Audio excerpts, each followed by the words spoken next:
નમસ્કાર વિદ્યાર્થી મિત્રો, તમારું ખૂબ ખૂબ સ્વાગત છે મારી આ ચેનલ સ્ટડી વિથ નેન્સીમાં। જો હજી સુધી તમે મારી આ ચેનલને સબસ્ક્રાઇબ ના કરી હોય તો જલ્દીથી સબસ્ક્રાઇબ કરજો। આજે આપણે પ્રકરણ નંબર 4 સાદા સમીકરણ સ્વાધ્યાય 4.3 નો પ્રશ્ન નંબર 3 જોઈશું। તો જો આપણને આપેલું છે ત્રીજો પ્રશ્ન કે નીચેનાને ઉકેલો। તો આપણને જે નીચે વાક્ય આપેલા છે એના ઉપરથી આપણે સમીકરણ મેળવવાનું છે ને, સમીકરણનો ઉકેલ મેળવવાનો છે। તો જો એમાં પહેલું આપેલું છે કે ઇરફાને કહ્યું કે તેની પાસે પરમિત પાસેની લખોટીના 5 ગણા કરતાં 7 વધારે લખોટી છે। ઇરફાનની પાસે 37 લખોટી છે, તો પરમિત પાસે કેટલી લખોટી હશે?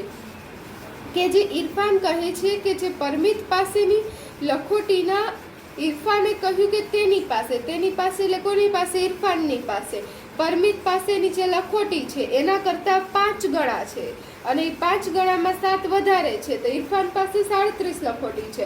તો પરમિત પાસે કેટલી લખોટી હશે? તો આમાં આપણે કોની શું શોધવાનું છે? પરમિત પાસેની લખોટી શોધવાની છે। એટલે આપણે શું પરમિત પાસેની લખોટી ધારશું। એટલે ધારો કે પરમિત પાસેની લખોટી પરમિત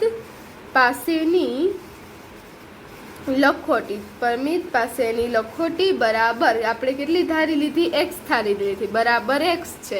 કે પરમિતે જે લખોટી છે એના ઇરફાન કહે છે કે તેની પાસે પરમિત કરતાં કેટલા 5 ગણા અને 7 વધારે છે। એટલે પરમિત પાસે કેટલી લખોટી છે આપણે ખબર નથી, આપણે એ શોધવાની છે। એટલે જેની શોધવાની હોય આપણે એની લખોટી ધારી લેવાની કે ધારો કે પરમિત પાસેની લખોટી x છે, તો શું થશે? આપણને શું આપેલું છે? તેની પરમિતની લખોટી, પરમિત પાસે x લખોટી છે તો પરમિતની લખોટીના 5 ગણા એટલે 5 ગુણ્યા x કેટલા થાય? 5x થાય। માં 7 વધારે છે એટલે 5x વત્તા 7 બરાબર। હવે ઇરફાન પાસે કેટલી લખોટી છે? 37 લખોટી છે, એટલે બરાબર કેટલા થશે? 37। કે પરમિત કરતાં 5 ગણા 7 વધારે છે અને 5 ગણા 7 કુલ કેટલા થાય છે? 37 થાય છે। એટલે આપણે શું સમીકરણ બનશે? 5x વત્તા 7 બરાબર 37 બનશે। હવે આપણે x ની કિંમત શોધવી છે। આ જે બીજી સંખ્યાઓ છે એની બીજી બાજુ લઈ જશું એટલે 5x બરાબર શું થઈ જશે? 37 ઓછા 7। બીજી બાજુ જાય કોઈ પણ સંખ્યા છે એ બરાબરની બીજી બાજુ જાય તો એ સરવાળો હતો એટલે બાદબાકી થઈ જશે, બાદબાકી હોત તો સરવાળો થાય, ગુણાકાર હોય તો ભાગાકાર થાય, ભાગાકાર હોય તો ગુણાકાર થાય। માટે 5x બરાબર કેટલા થશે? 37 ઓછા 7, 37 માં 7 જાય એટલે કેટલા વધે? 30। માટે 5x બરાબર 30। માટે હવે જો આપણે x ની કિંમત શોધવી છે એટલે x બરાબર કેટલા થશે? 30/5। અહીંયા 5 ગુણાકારમાં હતા, બીજી બાજુ આવ્યા એટલે શું થઈ ગયું? ભાગાકાર। એટલે x બરાબર શું આવશે? 30/5। હવે આપણે 6 પંચા 30 એટલે 30 કટ થઈ જાય, 5 ને 5 કટ થઈ જાય એટલે x બરાબર કેટલા આવશે? આપણને 6 આવશે।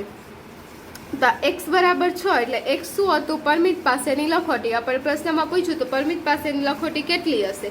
તો આપણે લખી દઈશું માટે પરમિત પાસેની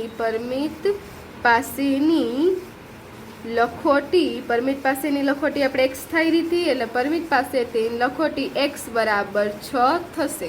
પરમિત પાસે કુલ કેટલી લખોટી થશે? 6 લખોટી થશે। તો આ જોવો આપણા પહેલાનો જવાબ આવ્યો। હવે એના પછી બીજું જોઈએ।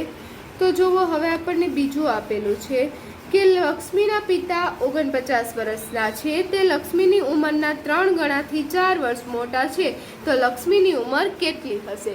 કે જે લક્ષ્મીના પિતા છે એ કેટલા વર્ષના છે? 49 વર્ષના છે અને જે લક્ષ્મીના ઉંમરથી 3 ગણા છે, એટલે કોની ઉંમરથી 3? લક્ષ્મી છે એની ઉંમર કરતાં 3 ગણા અને 4 વર્ષ વધારે છે।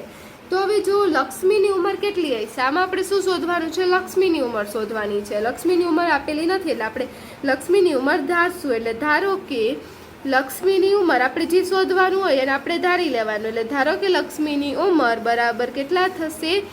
n થશે, n વર્ષ। તો આ શું થઈ ગયું?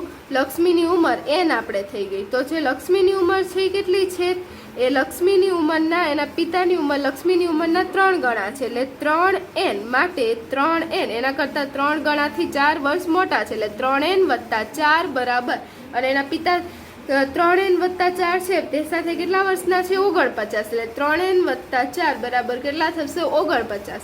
હવે આપણે આ લક્ષ્મીની ઉંમર n વર્ષ ગોતવા છે, એટલે આ બીજી સંખ્યાઓ છે એને બરાબરની બીજી બાજુ લઈ જશું, એટલે શું થશે 3n બરાબર, હવે આ 4 બીજી બાજુ જાય એટલે 49 માઇનસ 4 થઈ જશે, એ સરવાળો તો બીજી બાજુ થઈ જાય એટલે શું થઈ જાય, બાદબાકી થઈ જાય, માટે 3n બરાબર કેટલા થશે, 49 માંથી 4 જાય એટલે કેટલા વધે 45, માટે હવે 3n બરાબર 45 આવી ગયા, n ની કિંમત શોધવી છે, 3 બીજી બાજુ જશે એટલે શું થઈ જશે ભાગાકાર, અહીંયા ગુણાકાર હતો બીજી બાજુ જાય એટલે ભાગાકાર થઈ જાય, માટે n બરાબર કેટલા થશે 45 ભાગ્યા 3 એટલે 15 તેરી ને 45, n બરાબર 15 મળશે, તમારે આમ લખો થઈ જાય 15 તેરી 45, એટલે 45 કટ થઈ જાય, 3 ને 3 કટ થઈ જાય, n બરાબર કેટલા મળશે 15 મળશે, તમને સીધું આવડે 15 તો સીધું પણ તમે લખી શકો છો।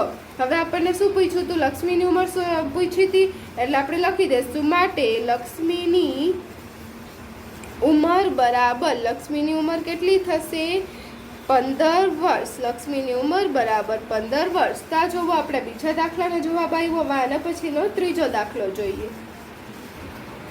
તો જો હવે ત્રીજું આપેલું છે કે સુંદર ગામના લોકોએ પોતાના ગામના બગીચામાં વૃક્ષારોપણ કર્યું, તેમાંના કેટલાક છોડ ફળના હતા, ફળોના ન હોય તેવા છોડની સંખ્યા ફળોના છોડની સંખ્યાના 3 ગણા કરતાં 2 વધારે હતી।